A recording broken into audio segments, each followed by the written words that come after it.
Roads after yesterday's rain. We're live in Mission Valley with the storm cleanup next. We've got your rainfall totals from this atmospheric river, plus another weather impact alert day. Hint, hint, reason is in the pictures. Recovery efforts continue for the Navy jet that crashed into San Diego Bay. We'll have an update for you, as well as how local businesses are being impacted.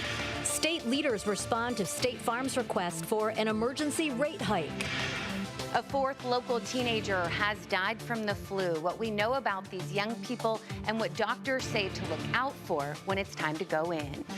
This Black History Month, we are talking about Black futures, and today we're focusing on faith. Details coming up. This Valentine's Day, we honor Chelsea Ruiz with a room filled with love that'll last forever. CBS 8 News Live at 6 starts right now. We begin tonight in Bario, Logan, where business owners have been complaining to us about sex workers in the area for years now. And they tell us the problem is just getting worse. Good evening and thank you for joining us. I'm Carlo Cicchetto. I'm Marcella Lee. They say sex workers seem more blatant, soliciting customers in broad daylight. CBS 8's David Gottfredson took a drive on Delbergia Street today at 10 a.m. All of the video you'll see in this report was recorded within the last few months.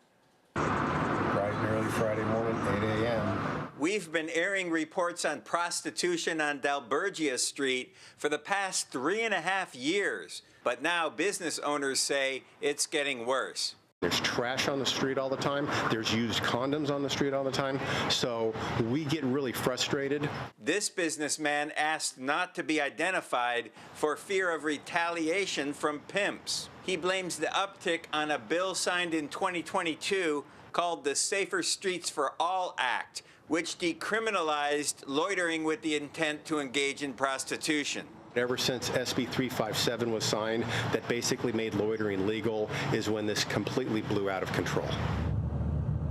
SB 357 was aimed at reducing arrests in marginalized communities, preventing police officers from unfairly targeting Black, brown, and transgender people on the streets. Prostitution and sex trafficking remain illegal in California.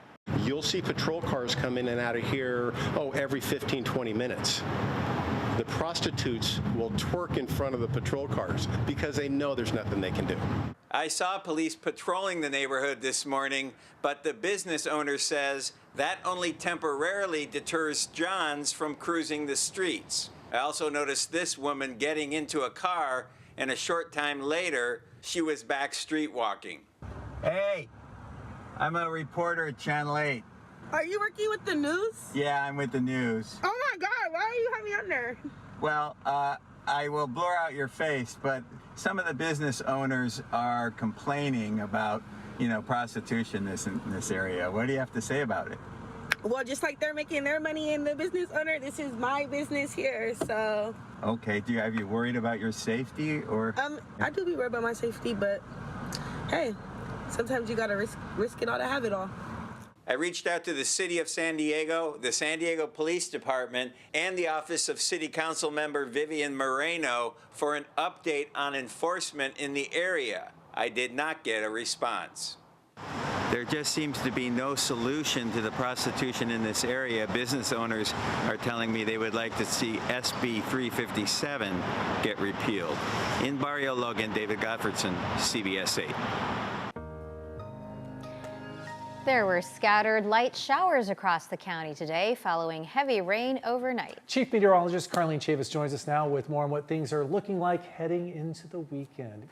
Isn't this the weekend kind of? Yes, Kinda, yeah. Deeper for into most the people. weekend. Yes, we hope like that you've started yours. Yeah. Yes, most people have, and on this Valentine's Day evening, they're also dealing with some clouds that are passing through. We also have some breezy winds out there, but overall, when it comes to the wet weather, we are not talking about that tonight. Maybe an isolated shower here or there, but those chances are rather low. Now we are also looking at low chances over the weekend, so things are going to be drying out as a ridge of high pressure builds in. We'll have some passing clouds here or there, but we're not looking at rainfall anticipated, at least heavy rainfall compared to what we've been dealing with this atmospheric river that moved through.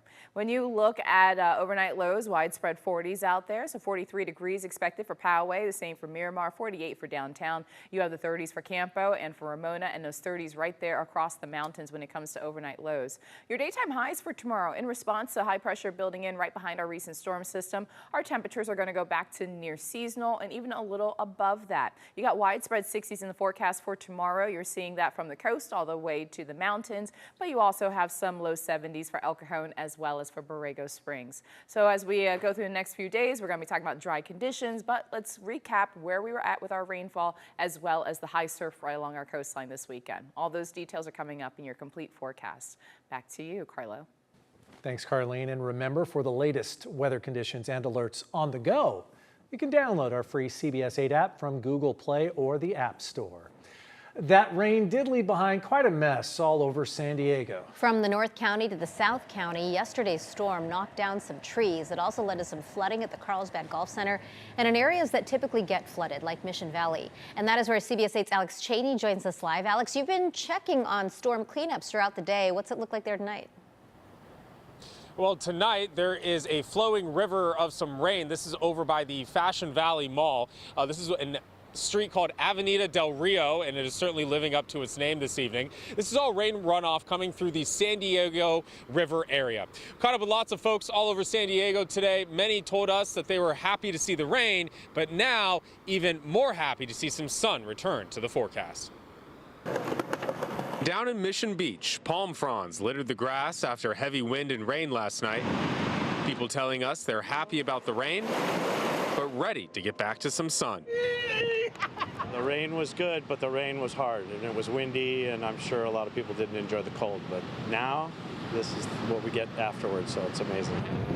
In Seaport Village, one man found it the perfect day to take the kite out after being grounded from the rain. Yeah, a little bit for San Diego. Come out here quite a bit, but today it's, you know, the air is nice and fresh right after the rain, so got a good breeze. So bring out the revolution here. The rain is gone, but the love is rolling in this Valentine's Day. Couples grateful to even be able to take a walk around Balboa Park today. Yeah, well, we had plans to come here before, and then the rain was going on, so we're like, now what do we do? But now it's gone, so it's all good. Others were soaking up the moment. Oh, it's amazing. We're celebrating our 37th year of marriage, and we've chosen to come here. It's beautiful. Yes, it's beautiful. Perfect timing. So the rain might be over for now, but for the rest of this evening and heading into the weekend, you want to watch out for things like this that may have closed some roads or changed some road conditions in your area. Reporting live, I'm Alex Cheney, CBS 8. Thanks so much, Alex. Tonight we're learning the California Insurance Commissioner is denying State Farm's request for an emergency rate hike following the Los Angeles wildfires.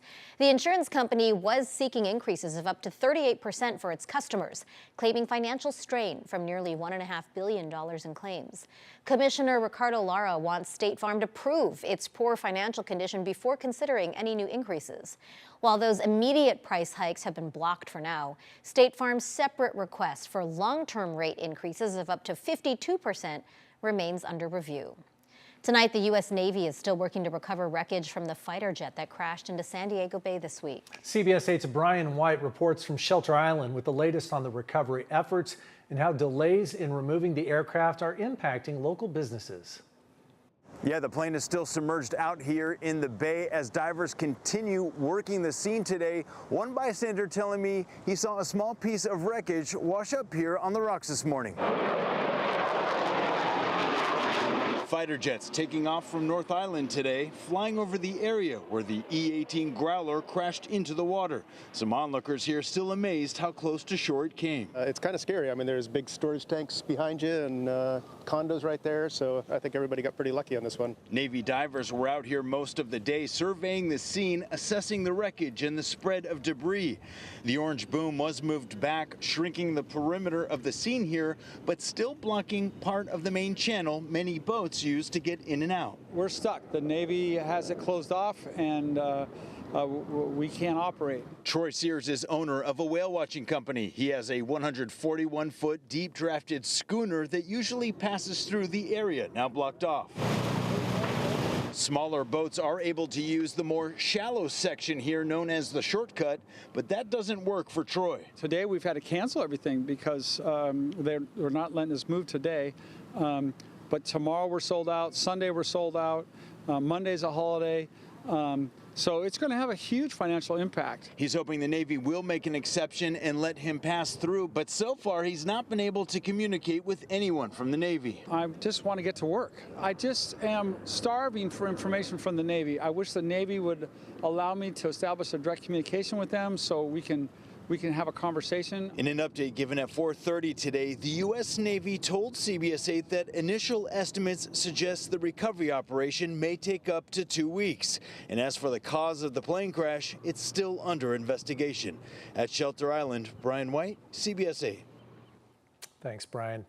2 sexually violent predators are at new addresses in East County. The sheriff's office says Alvin Quarles is in a home on Zuni Trail in Borrego Springs. He was known as the bolder than most rapist and spent 25 years in prison for sex crimes in the 1980s. The sheriff's office also tells us Merle Wakefield is in a home on Custer Road in Campo. He too was convicted of sex crimes in the 80s and 90s. Both men are subject to round-the-clock supervision and are accompanied by a security guard at all times. A North County man is facing more than 40 years in prison after pleading guilty to sexually assaulting multiple men he met through the dating app Grindr. Tobias Barty had previously pleaded not guilty to 3 felony sex crime counts. Prosecutors say the 29-year-old made fake profiles on the app to lure victims to an apartment in Escondido, where he restrained and attacked them. The assaults happened between July and September in 2023. Barty is being held without bail until his sentencing next month. The San Diego Housing Commission unanimously approved a major expansion of services for women and children experiencing homelessness. The new Rachel's Promise shelter will have 210 beds, more than 5 times its current capacity. It will also offer meals, health care, and housing assistance. The expansion comes as city data shows a sharp rise in homelessness among women, jumping from 29% to 42% since 2020. The city of San Diego will pay for the beds, and Catholic Charities will run the more than $5 million annual program. The first phase of the expansion is set to open next month. The San Diego Football Club launched their community kit today to kick off the 2025 season. This is the club's inaugural secondary jersey. They unveiled it at the club's official store in the Mission Valley Mall. The club is now hosting a 3-day season kickoff weekend. The team store will hold a Taste of San Diego event tomorrow. And Snapdragon Stadium will host a free party for fans on Sunday. That first season getting closer and closer. I know, right? We've been talking about it for so long. It's finally within reach. Almost here. The travel alert impacting train service through San Diego County, that's still ahead. Plus, what San Diego health leaders are saying tonight as they report another teenager has died from the flu. And a new free option for San Diegans to get around some specific neighborhoods. That's after this.